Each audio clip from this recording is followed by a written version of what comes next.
Hi, my name is Vaughn Solis. Welcome to the Trauma and Grief series.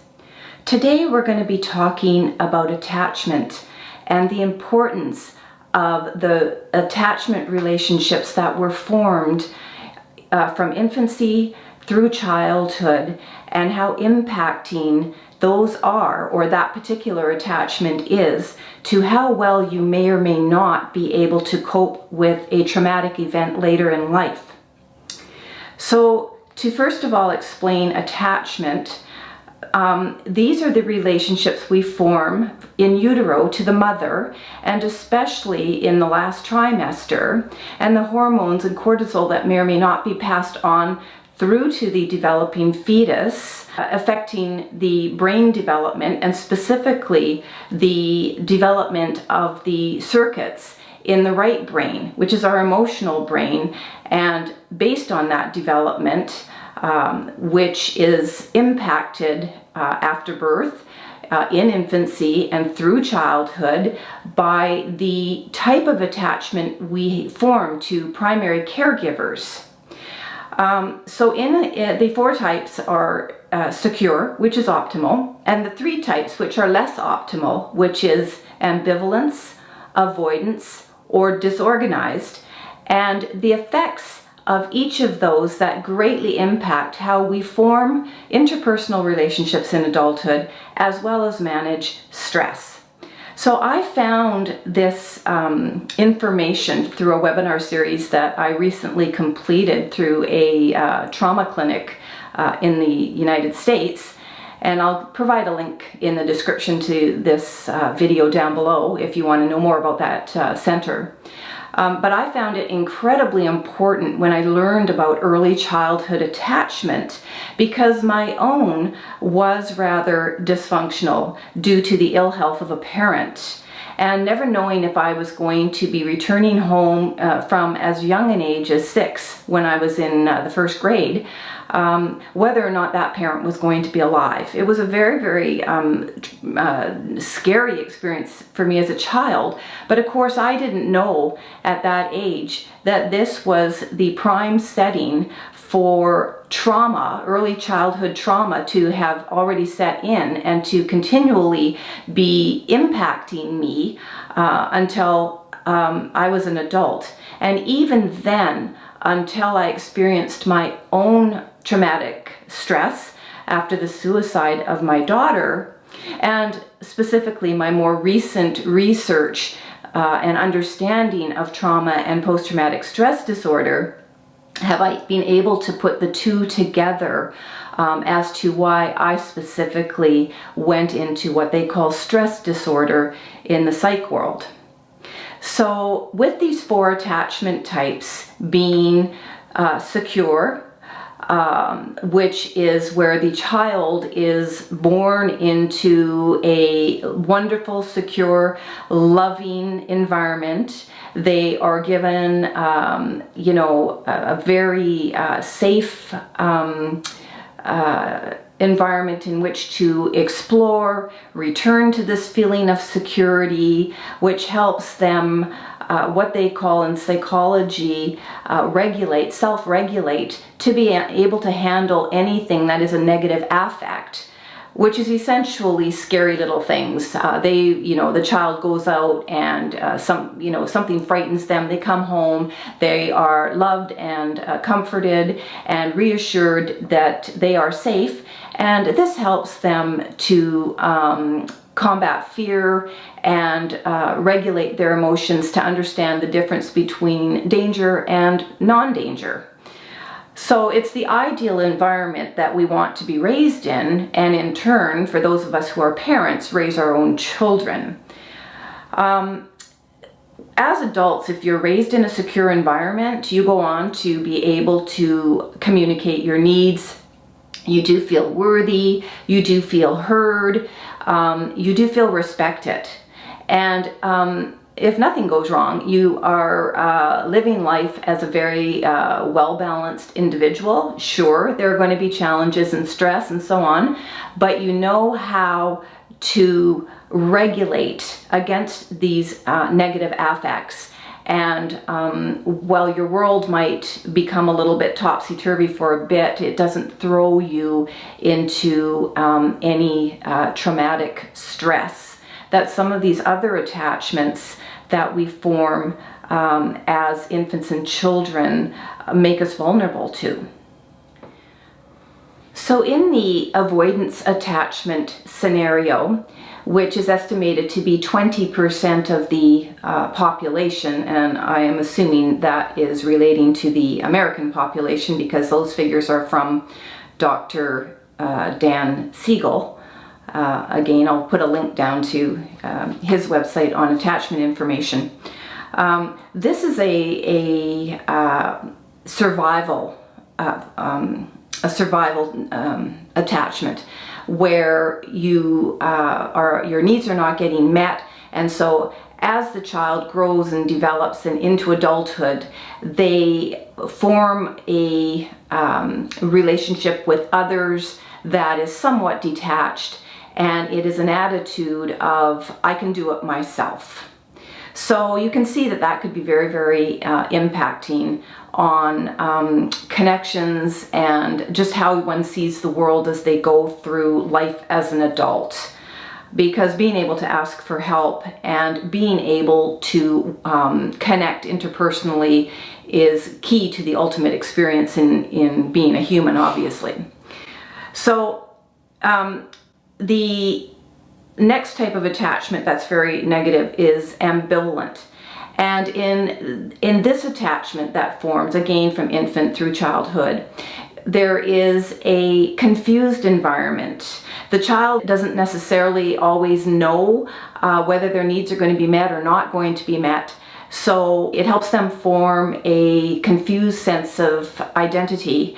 And so later on, as the individual goes into adulthood, they would be constantly testing what they feel to be true about themselves through their connections. So it's you like me, you don't like me. You said you're going to do this, you're not going to do this. It's a constant battle within them to test the boundaries of their relationships to prove what they feel about themselves. That's the short of it. In the last attachment, we have what's called disorganized. And again, I am not a doctor. This is all stuff that is online, and you can find out more through psychological books and psychiatric information. In the disorganized, which I'm not even going to go into, because psychologists says often a lot of individuals with this type of early attachment, a lot which can stem from abuse, they are more vulnerable to psychiatric disorders later on. And so I wouldn't want to assume that I know very much about it. I don't. But I will say this, that the psychologists say they have a very, very fragmented sense of self-identity. So in terms of talking about attachment and in trauma, and why I think it's so important, and somewhat of what I want to share, is the fact that as I work through understanding my own symptoms of post-traumatic stress disorder, which is rooted in the right brain, the emotional brain. So when you are raised in an environment as an infant and as a child where it was not secure, it was not optimal, where there was perhaps a lot of stress or conflict, trauma of some type that as kids we just really don't understand, you shift from any left brain type of logical linear thinking where it's rational and you try to make sense of things to what I call overdrive, emotional overdrive. And this is where you start to have irrational thoughts about things and all of the other symptoms, which I don't really want to get into right in this video, but the symptoms of stress disorder, a lot of very, very damaging thoughts that perpetually drive the individual to keep them in survival mode and really not have an ability to make sense of what really is going on. So when I think about my own early attachment that was definitely dysfunctional, and I think about the fact that, as psychiatrists and psychologists state, a mother who is pregnant can pass on her own traumatic experiences to the fetus, and then born into a traumatic environment, or certainly one that, if it's not traumatic, has a lot of instability to it, where attachment is not desirable. It's either ambivalent or avoidance. The child learns those patterns as they are developing, and this is what is actually imprinting on what they call the right brain circuits, or what actually are the right brain circuits. So in the secure attachment, because there would always be the feeling of safety, comforting, reassurance, these circuits develop normally. But when there is the attachment that is ambivalent or avoidant, or even, of course, disorganized, those circuits aren't properly developed. And as the individual goes into adulthood, they, as I say, are unable in heightened stress to self-regulate, and they're either going to be over or under stimulated emotionally. And overstimulation, although this is just my own take on it, in this hyper-aroused state, you're just in emotional overdrive and overreacting, not thinking emotionally clearly. And there's a whole lot of things that come out of that, particularly if we're going to keep this in the context of grief. And certainly within partnerships and family, this is when it turns into things like blame, isolation, anger, relationship breakdown because there is no communication. Ultimately, it's just a heap of negative emotions, and which really disintegrates. It disintegrates families, in actual fact, and certainly it does relationship communication, to the point that there's an awful lot of breakdowns from just not understanding what's really going on in the brain for the traumatized individual. In hypo arousal, my understanding of it would be that the emotional brain isn't developed enough. So you could have had an attachment where there wasn't the ability for the right brain circuits to develop properly, so that there would be enough emotional stimulation to even regulate. It would be it would put the individual at risk of disassociating, or certainly detaching, and not being able to have a clear sense of self, or to be able to form interpersonal relationships. In any event, not wanting to get too deeply into the diagnosis of these attachments, because one, I can't, and two, that is the job of professionals, and for people to research on their own. Whenever you have an experience that is negative attachment from infancy through childhood, and you'll know this in your heart just based on what kind of a childhood you had. And then if you have experienced very difficult loss, whether it's child loss or some other type that has placed you at risk of going into stress disorder, I think that we can look at a lot of how we want to go about soothing ourselves and healing ourselves as much as we can from trauma, when we can put the two pieces together about what we were missing as children. And that is what I believe we have to start in the healing process, giving to ourselves as adults. If I can leave you with anything in this video, and something I've been thinking a lot about as I move forward in understanding my relationships better, not wanting to blame everything on the death of my child, wanting to understand how open I may or may not have been to the support of other people, to the love of other people, to the acceptance that they were around and wanted to support me as the mom of a child who died by suicide in 2005.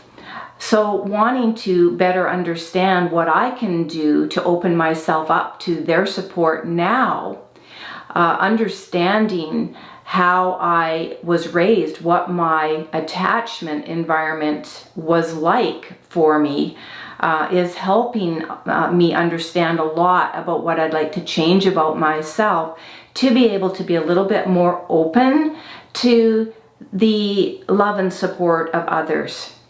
This, by the way, can extend and does extend far beyond just family. It can really influence whether or not we want to reach out for professional help, go see a doctor when we're ill, work with a therapist if and when we can, how much we want to tell other people, whether we want to form friendships, whether we want to trust people, whether we want to trust our environment, most importantly, whether we want to trust ourselves. When we're so busy, being in survival mode, and for people who live in survival mode, and these are largely those that are traumatized, I'm not saying that you are in survival mode, or when you're in survival mode, it means you've suffered trauma. What I am saying is if you have experienced trauma, you're very likely living in survival mode. And when you do that, you're in a constant hypervigilant state, looking for anything that's going to take the rug out from under you. So there's a great desire to want to control the environment, and so survival mode does not let you form healthy relationships. Always looking for the negative, So my goal for my own personal healing is to be more open, to try and open this heart a little bit more, to try and communicate a little bit better, to trust, to feel safe, to embrace the comfort of others that want to help me, hug someone just a little bit tighter. Not be so speculative about things, and and I'm wondering if this is in fact something I can trust about an individual or not trust about an individual. It's a really long journey, and the other point I want to make in talking about early attachment and the types of relationships we've formed as adults before our trauma from grief even set in really is impactful in terms of how optimally we're going to be able to heal.